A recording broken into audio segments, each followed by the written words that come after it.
Como que foi essa atuação nesse movimento da saúde mental em Uberaba? Como que foi para o senhor atuar? Eu sou Jorge Bichuete, trabalho no CAPS Maria Boneca, estou lá há 29 anos. Na realidade, eu cheguei a 6 meses depois do início do trabalho. Em junho, o CAPS Maria Boneca, a Fundação Gregório Barenglid, completa 30 anos. A luta antimanicomial em Uberaba sempre foi muito marcante na cidade e na minha vida, porque foi uma luta que foi muito forte no sentido de abrir a discussão do direito à cidadania, à singularidade, do respeito pelo outro, na perspectiva do acolhimento, da inclusão, e, e a luta antimanicomial, a reforma psiquiátrica, acabou sendo um dos pilares que, pouco a pouco, foi construindo uma ideia da humanização em saúde. Ela foi pioneira, né?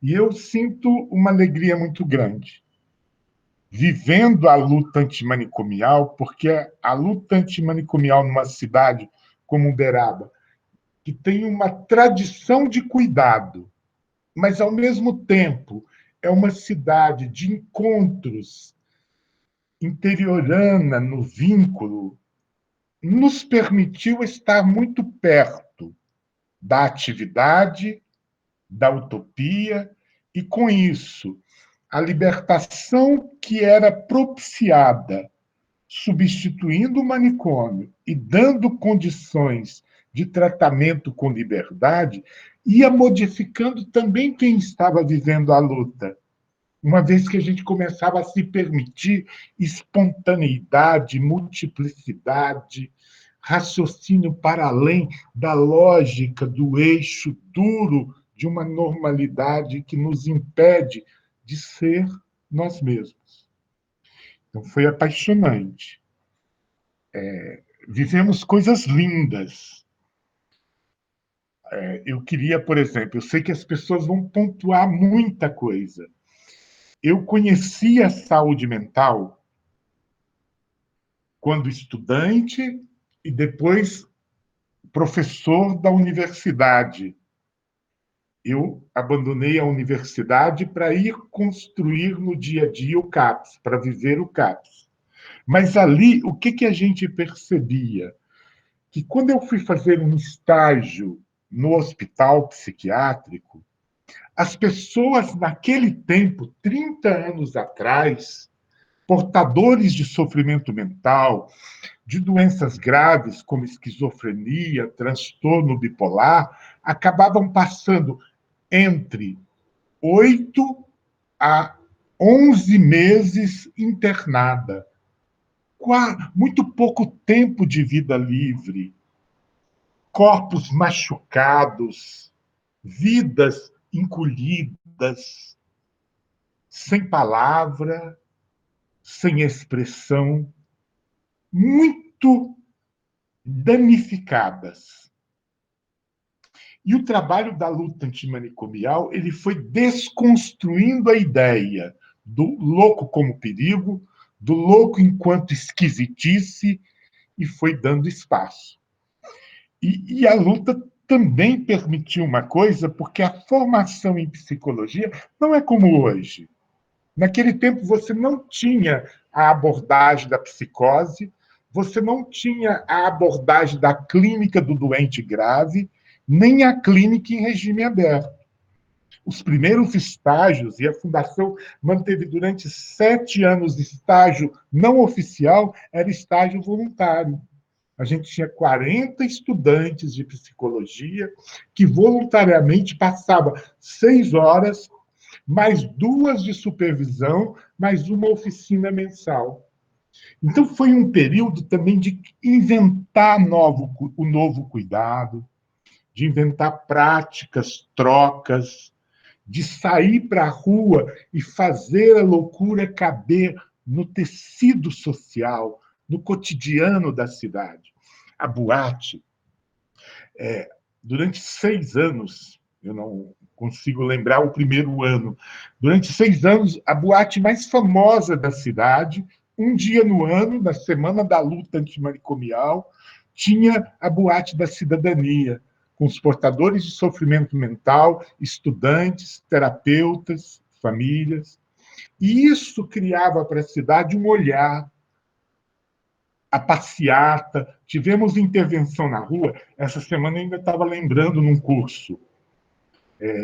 Teve um ano que a gente foi para o calçadão e a gente apresentou no calçadão um eletrochoque, montamos uma pequena cela forte, levamos camisa de força para as pessoas experimentar o tratamento antigo, o eletrochoque só para conhecerem.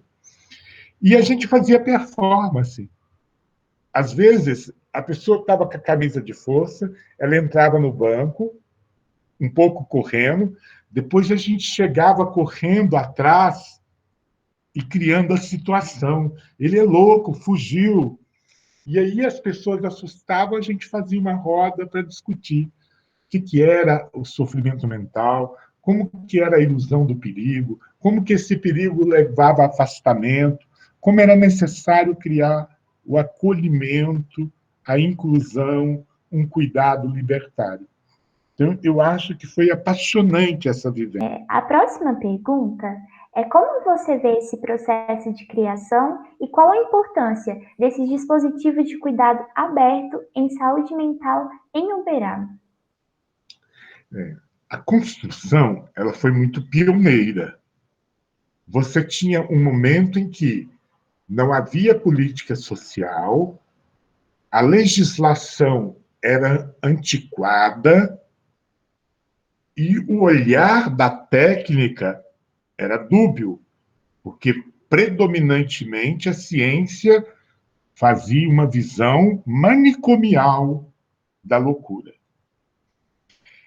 E a construção ele se deu num crescendo, aonde foi a luta pela aprovação da Lei Paulo Delgado, a montagem do CAPS Maria Boneca, que foi o primeiro CAPS de Minas Gerais e o primeiro de Uberaba, e também uma invenção de uma clínica, de aprender a escutar na crise, de acolher o delírio e conseguir criar oficinas para que, a partir da expressão, através da arte, da brincadeira, do sonho, o delírio saísse do adoecimento, aonde ele rodopiava enquanto morte para produzir vida, sonho.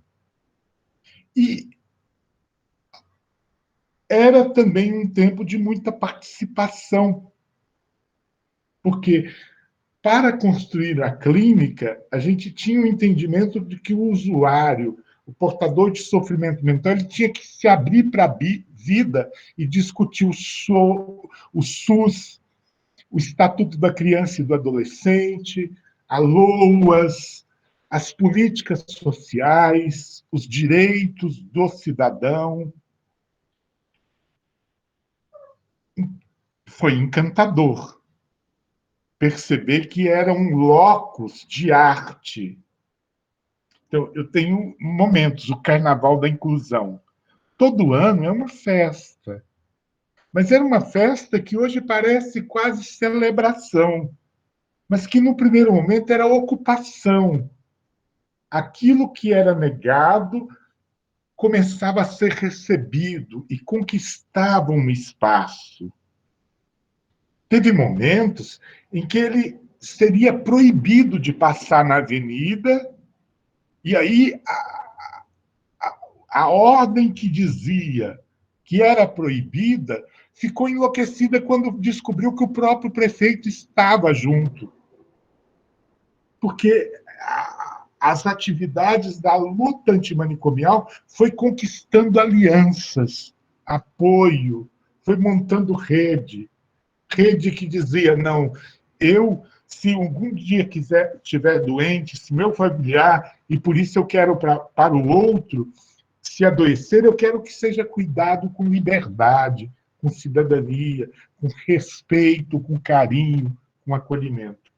Então, foi um processo também aonde pouco a pouco as famílias se sentiam empoderadas de dizer: eu consegui, já tem 2 anos, 3 anos, que apesar da crise, a gente cuida em casa. A mudança de paradigma, ela foi se dando no dia a dia, e num aprendizado que era aprender a fazer assembleia, oficinas, aprender a inventar uma clínica de arte, de poesia, de lazer, porque, ao contrário dos outros modelos de cuidado, você tem, por exemplo, cuidados humanizados em outros lugares. Mas a reforma psiquiátrica, ela te impõe um cuidado que é também uma revolução na vida, porque é baseado nas trocas de ternura, de arte, de liberdade, de cidadania, de encontro, aonde todos são transversalmente iguais. Então, é também uma revolução na prática do cuidado e na prática da vida. Às vezes, quando a nossa vida está pobre, para você cuidar, você fala: nossa, eu vou para lá e lá me revoluciona. Porque eu começo a ver que está tendo pouco espaço para a arte, para o filme, que eu ocupo pouco o território urbano, que eu ando pouco pelo. Ou seja, que eu estou cronificado, embora não adoecido, cronificado numa vida que foi ficando cada vez menor. O Rotelli, em determinado momento da luta antimanicomial, ele sistematiza um conceito que faz uma ruptura. Porque a luta antimanicomial ela tinha uma ideia de humanizar, de superar a violência, de vencer a exclusão e fazer um cuidado amoroso e includente. Mas ainda estava dentro de um patamar que era: cada um faz uma prática humanizada, mas uma prática ainda no olhar da ciência, que percebe o outro como adoecimento. Então, quando ele define que a prática da reforma não era uma prática na clínica da doença e da cura, mas que era um olhar para a existência e sofrimento em conexão com o social e o que se busca é a emancipação, a gente começa a dizer que é uma clínica que revoluciona a vida, que começa a questionar a qualidade também do nosso cotidiano, aonde a gente é terapeuta, mas é também afetado a buscar novas linhas de produção de vida. Então, Uberaba é uma clínica muito apaixonante. E é uma clínica onde a esquizoanálise, que é uma corrente que é muito inovadora por trabalhar com devir, por fazer uma compreensão da arte enquanto potência subjetivante, por propor a ruptura com o uno, com a identidade, e nos provocar ao enriquecimento na rede, na multiplicidade, acabou fazendo toda uma gestão de um olhar que é instituinte em termos do que chama. Acho que aqui a gente fica. Existe sim o perigo, e existe momentos de endurecimento e de burocratização, mas as escolhas daqui têm sido muito provocadas. Então,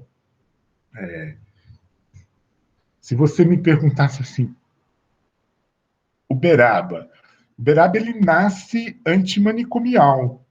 A primeira experiência, que é o Ponto Bezerra de Menezes, anterior ao Hospital Sanatório Espírita de Uberaba, era uma prática antimanicomial, doméstica, de casa, de acolhimento corpo a corpo, pela Dona Maria Modesto. E depois, quando ele vai se desenvolvendo, tem uma coisa que é muito interessante. As correntes em Uberaba, elas não se dão muito à briga. Acabam fazendo parceria, partilhas, trocas. A gente está sempre um no curso do outro, e isso cria, então, uma riqueza maior.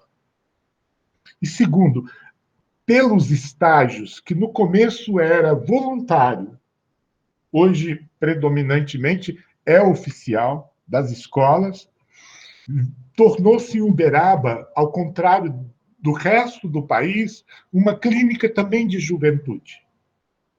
Não é uma clínica só do especialista, é também uma clínica do estudante, porque ele acaba tendo um protagonismo. Cada pessoa no estágio, no primeiro semestre, ela fazia convivência e participava de uma oficina. No segundo semestre de estágio, ela tinha que inventar uma oficina dela, que ela ia criar a partir da singularidade do que ela gosta, do que ela sabia, do que ela tinha como universo de interesse. Mas, assim, esse protagonismo da juventude, as conexões entre as correntes que acaba fermentando, e que aqui é mais... Aqui os grupos são menos ossificados, e um certo lugar mais acolhedor, né? É uma cidade que tinha uma tradição de acolhimento da loucura baseado no carinho. Fez do movimento da luta um movimento muito potente, muito instituinte nesse sentido. E as estratégias que a Fundação Gregório Barenglite montou, por exemplo, Natal. Natal dos pacientes durante quase 20 anos foram na Casa do Folclore. Então, eles se sentiam indo para o lugar de festa mais poderosa da cidade, e tinham o Natal, com a família, com estudantes, com toda a clínica. E isso dava um empoderamento. Então, foi uma clínica muito transversal, que soube criar, por exemplo, na Feijoada, muitos amigos das lutas, do movimento social, e isso criava um território que trança as linhas da vida. A juventude, os estudantes, a família, o movimento social, as lutas por cidadania, criando o território da saúde, e não o território da doença. A dor, a lágrima da crise na reforma é cuidada num território de saúde. Um coletivo que vivencia uma construção de saúde e que faz a escuta da lágrima, permitindo que ela consiga inventar pontes para além da escuridão, um novo dia, um alvorecer. Mas não é o território da doença, onde a pessoa precisa estar vigiada, estrangulada, contida, e que ela depois vai voltar para a vida. A clínica já é feita de vida. Então, tem histórias muito legais. O segundo encontro nacional da luta antimanicomial foi uma caravana de Uberaba.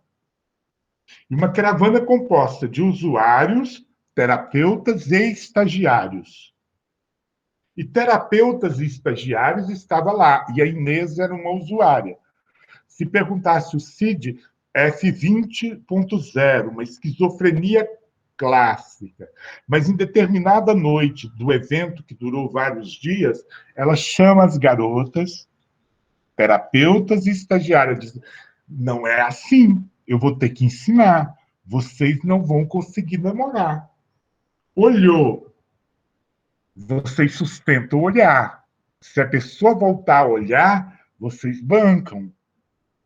Se passou um tempo, não tomou iniciativa, passa para frente. Vai procurar outro, senão vocês vão ficar a noite inteira empatados em alguém que olha, mas não dá conta de construir o vínculo.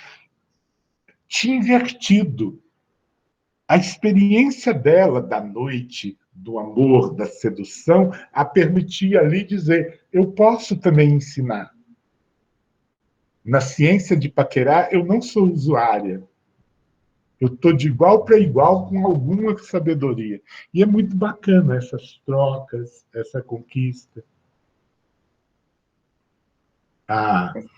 Os passeios na cachoeira eram passeios lindos.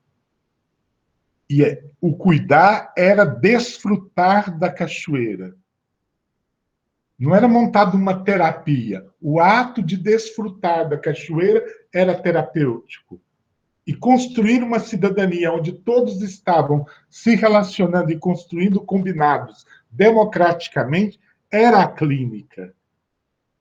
Então, não era ir para a cachoeira para fazer terapia. Não, era o ato de usar a ida à clínica pela potência terapêutica do próprio lazer, pela própria potência terapêutica do convívio democrático, onde todo mundo é singular, todo mundo constrói sua alteridade.